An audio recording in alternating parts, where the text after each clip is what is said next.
फकीरमोहन सेनापति गल्प डाकमुनिसी आम प्रथम भागरे या देखी जे ओडिया भाषा साहित्य रे किपरि भारतीय समाज रे पारिवारिक जीवन प्रेम और त्याग उपरे गढ़ा होता है आउ ताहा डाकमुनिसी गल्पर हरि सिंह चरित्र रू आमे देखी जोठारे कि बापा निजर समस्त स्नेहशील दायित्व ममत्वबोध को हरि सिंह चरित्र रे एठारे अवतरण करिसेंती।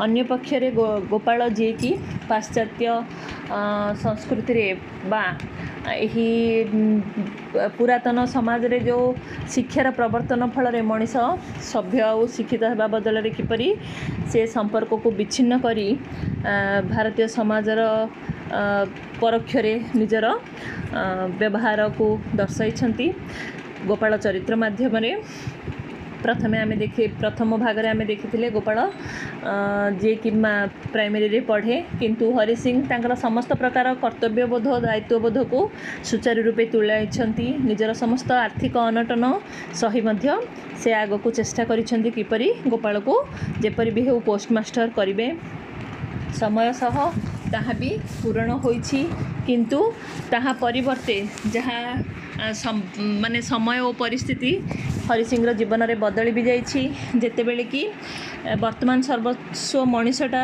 खुशी होता समय रे अर्थात जेतेबेले एक्सटेंशन लेटर आसी जाइछि हरि सिंह चाकरी अवधि किछि समय पई बढ़ी जाइछि किंतु गोपालर माँ जे कि शनिपात रोग रे पीड़िता थिले तार देह अत्यधिक खराब होइथिबार पत्र पाइछन्ति जेतेबेले हरि सिंह बाबू से समय रे से गोपालर माँ को देखा करबा पई बोली बा भेटिबा पई बोली शेष निश्वास त्याग करने पूर्व किपरि स्त्री सह मिसिबे से बोली से निजर दरखास्त दे और ताहा छुट्टी मंजूर करी से घरे जाई पहुँची किंतु शेष मुहूर्त थिला निज स्त्रीर से स्वामी पाद धूली नहीं से ही शेष मुहूर्त रे ही दर्शन परे स्वामी दर्शन परे से मृत्युवरण करिसेंती। आउ हरि सिंह पाखरे आउ कौन प्रकार चारा नहीं से सेठारे घर समस्त मामलता बिकी बा संपत्ति बाड़ी बिकी गोपाल को धरी से कटक आसी जाइछन्ती। पेंशन नेला बेल को गोपाल माइनर रे पढ़ुछि बाध्य होइछन्ती से तांकर समय परिस्थिति को दृष्टि रे रखी से चाकरी क्षेत्र रू अवसर निश्चंती। कष्टे मष्टे हरि सिंह चली संचय करिथिबा पैसा रू गोपाल को माइनर पढ़ारे ताहा खर्च करिछन्ती किंतु आर्थिक दुर्गति तथापि टली नाही घरर लोटा कंसा को से बिकी दे कालतीपात करिसेंती। गोपाल पास हो गले सब कष्ट दूर हो जिवो आउ से ही बापार मन जहाँ ए टिकक कथारे भरोसा पाई रही ताहा किपरि पूरण होइछि देखिबा। हरि सिंह आशा भगवान पूरण करिसेंती। गोपाल सतरे माइनर पास करिछि। हाकिम को बहुत निवेदन पर गोपाल 20 टंकारे मफसल मकरामपुर पोस्ट ऑफिस रे सब पोस्ट ऑफिस नियुक्ति मध्य पाइछि। गोपाल चाकरी पाइबार खबर पाई बुढ़ा हरि सिंह खूब आनंदित होइछन्ती। बुढ़ी थिले अर्थात निज स्त्री थिले से केते खुशी अनुभव करिथान्ते एही उत्सव को से केते खुशी रे बिताई थान्ते अनुभव करि परिथान्ते ताहा से विषय भाबी मन दुख करिसेंती।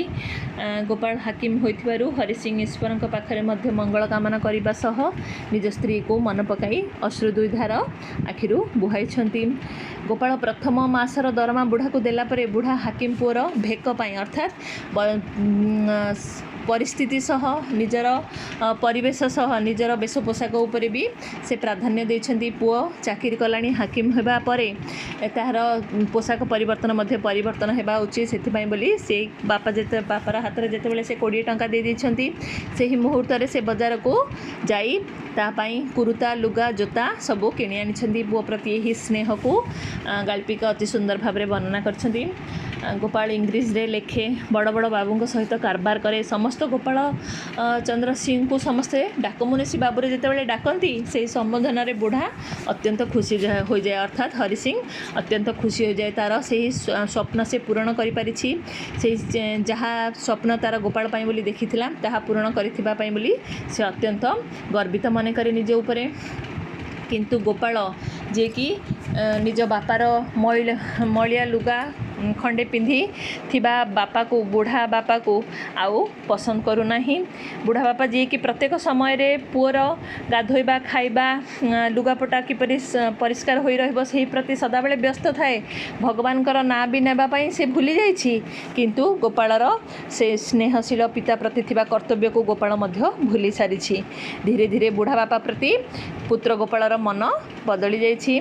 मलिया लुगा पिंधा लोकटा को बापा बोली परिचय देबा को मध्य से कुंठा बोध करुछि।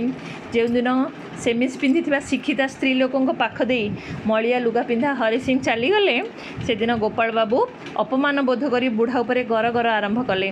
मूर्ख बुढ़ा को बसारू तड़ी देबा को भाबिले। एहिपरि बापा तांक पई किछि उपकार करि नाहंती, एहा मध्य बापार मुहरे से कहि परिथिले। आ बाबू माने आसिले घर न बाहर को तागिद मध्य करदेई सेठारु से चलीगले।